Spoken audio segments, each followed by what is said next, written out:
Hi food lovers, welcome to Satya food club. ఈరోజు చాలా టేస్టీగా ఉండే ఒక నాన్ వెజ్ రెసిపీ చూపించబోతున్నాను. అదేమిటంటే ఫిష్ ఫ్రై. ఆల్రెడీ మన ఛానల్లో హోల్ ఫిష్ ఫ్రై రెసిపీని చూపించాను. కాకపోతే ఇక్కడ ఫిష్ పీసెస్తో ఫిష్ ఫ్రైని సింపుల్ వేలో చేసి చూపించబోతున్నాను. ఈ ఫిష్ ఫ్రై రెసిపీని బ్యాచిలర్స్ అయినా బిగినర్స్ అయినా చాలా ఈజీగా చేసేయచ్చు. ఇంకెవరైనా హోల్ ఫిష్ ఫ్రై రెసిపీని చూడకపోతే డిస్క్రిప్షన్లో లింక్ ఉంటుంది, వెళ్ళి చూసేయండి. ఇప్పుడు ఈ రెసిపీని ఎలా చేయాలో చూసే ముందు మన ఛానల్ని ఎవరైనా కొత్తగా చూస్తున్న వాళ్ళంటే వెంటనే సబ్స్క్రైబ్ బటన్ క్లిక్ చేసి బెల్ ఐకాన్ క్లిక్ చేయండి. నోటిఫికేషన్స్లో ఆల్ అని క్లిక్ చేయండి. దానివల్ల నేను చూపించే ప్రతి రెసిపీ మీరు మిస్ అవ్వకుండా చూడొచ్చు. కావాల్సిన ఇంగ్రీడియంట్స్ చూసేయండి. నేను ఇక్కడ చేప ముక్కల్ని ముందుగానే నీట్గా వాష్ చేసి పక్కన పెట్టుకున్నాను. కొద్దిగా వెల్లుల్లి కారం, ఉప్పు, పసుపు, ధనియాల పొడి, ఫిష్ మసాలా, గరం మసాలా, కొత్తిమీర, అల్లం వెల్లుల్లి పేస్ట్. ఇంకా వెల్లుల్లి కారం అంటే మీకు తెలిసిందే కదా.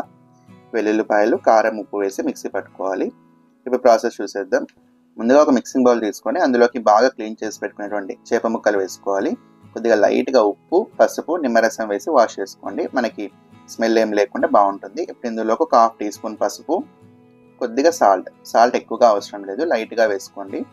మనకి వెల్లుల్లి కారంలో కూడా ఉప్పు ఉంటుంది కాబట్టి లైట్గా వేసుకొని ఇలా ఫిష్ పీసెస్కి అంతా ఉప్పు, పసుపు బాగా పట్టేలాగా కలుపుకోవాలి. ఇంకా ఈ విధంగా కలుపుకున్న తర్వాత మనం మూత క్లోజ్ చేసి కనీసం 2 నుంచి 3 గంటలన్నా మ్యారినేట్ చేసుకోవాలి. మీరు ఇంకా ఎక్కువసేపు మ్యారినేట్ చేసుకోవాలంటే ఫ్రిడ్జ్లో పెట్టేసుకోండి.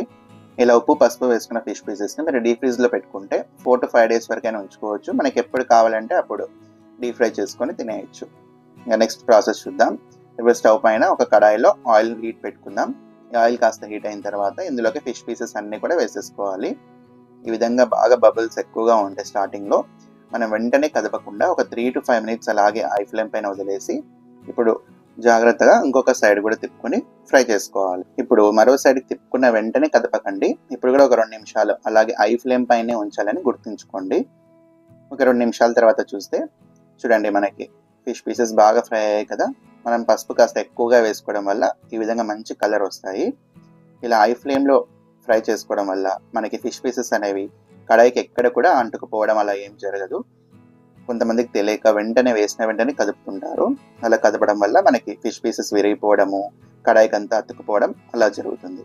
ఇదే ప్రాసెస్లో మనకి మిగతా ఫిష్ పీసెస్ అన్నీ కూడా ఫ్రై చేసుకోవాలి. మన ఫిష్ పీసెస్ వేసిన వెంటనే ఆయిల్లో బబుల్స్ ఎక్కువగా ఉంటాయి. ఒక 3 నుంచి 5 నిమిషాల తర్వాత ఇలా బబుల్స్ తగ్గిపోయిన తర్వాత ఇంకొక వైపు కూడా తిప్పుకొని మరో 2 నిమిషాలు ఫ్రై చేసుకుంటే సరిపోతుంది. ఇప్పుడు ఇంకొక ప్లేట్లో టిష్యూ పేపర్ వేసుకొని దాంట్లోకి తీసేసుకుందాం. మనకి ఏమైనా ఎక్సెస్ ఆయిల్ ఉన్నా కూడా అంతా వెళ్ళిపోతుంది. ఇప్పుడు ఇంకా అదే కడాయిలో ఆయిల్ అంతా తీసేసి ఒక 2 tablespoons అలాగే ఉంచుకోండి. ఇందులోకి ఒక 2 teaspoons కొత్తిమీర, అల్లం వెల్లుల్లి పేస్ట్ వేసుకొని కాస్త పచ్చివాసన పోయేంత వరకు ఫ్రై చేసుకోండి. ఒక 2 minutes ఫ్రై చేస్తే సరిపోతుంది. అలాగే ఇందులోకి మన వెల్లుల్లి కారం కూడా ఒక 3 teaspoons వేసుకోండి. ఎక్కువగా ఏం అవసరం లేదు. ఇప్పుడు ఇది కాస్త ఫ్రై అయిన తర్వాత ఇందులోకి ఒక 1/2 teaspoon ధనియాల పొడి వేసుకోవాలి. కొద్దిగా ఫిష్ మసాలా కూడా వేసుకుందాం. అలాగే కొద్దిగా గరం మసాలా లైట్గా వేసుకోండి. ఎక్కువగా వేస్తే ఘాటుగా ఉంటుంది. ఇప్పుడు ఇందులోకి మనం ముందుగా ఫ్రై చేసుకున్న ఫిష్ పీసెస్ అన్నీ కూడా వేసుకొని కాస్త నెమ్మదిగా కలుపుకోవాలి. మనకి ఈ ఫిష్ మసాలా మొత్తం కూడా మనం ఫ్రై చేసుకున్న పీసెస్కి బాగా కోట్ అవ్వాలి. ఈ విధంగా బాగా కలిపేసుకొని ఇంకా స్టవ్ ఆఫ్ చేసేసుకోండి. చూసారు కదా ఈ ఫిష్ ఫ్రై రెసిపీని ఎంత ఈజీగా ఎలా చేయాలో. ఈ ఫిష్ ఫ్రై మనకి అచ్చం స్ట్రీట్స్లో దొరికే ఫిష్ ఫ్రై లాగా చాలా టేస్టీగా ఉంటుంది. ఇన్ఫ్యాక్ట్ చెప్పాలంటే అంతకన్నా ఇంకా టేస్టీగా చాలా బాగుంటుంది. ఫిష్ పీసెస్ కూడా క్రంచీగా చాలా బాగుంటాయి. తినే కొద్దీ ఇంకా తినాలనిపిస్తుంది. కాబట్టి మీరు కూడా ఖచ్చితంగా ట్రై చేయండి.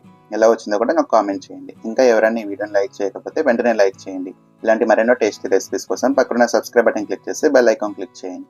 నోటిఫికేషన్స్లో ఆల్ అని క్లిక్ చేయండి. దానివల్ల నేను చూపించే ప్రతి రెసిపీ మీరు మిస్ అవ్వకుండా చూడొచ్చు. అలాగే ఈ వీడియోని మీ ఫ్రెండ్స్ అండ్ రిలేటివ్స్ కూడా షేర్ చేయండి. Thanks for watching.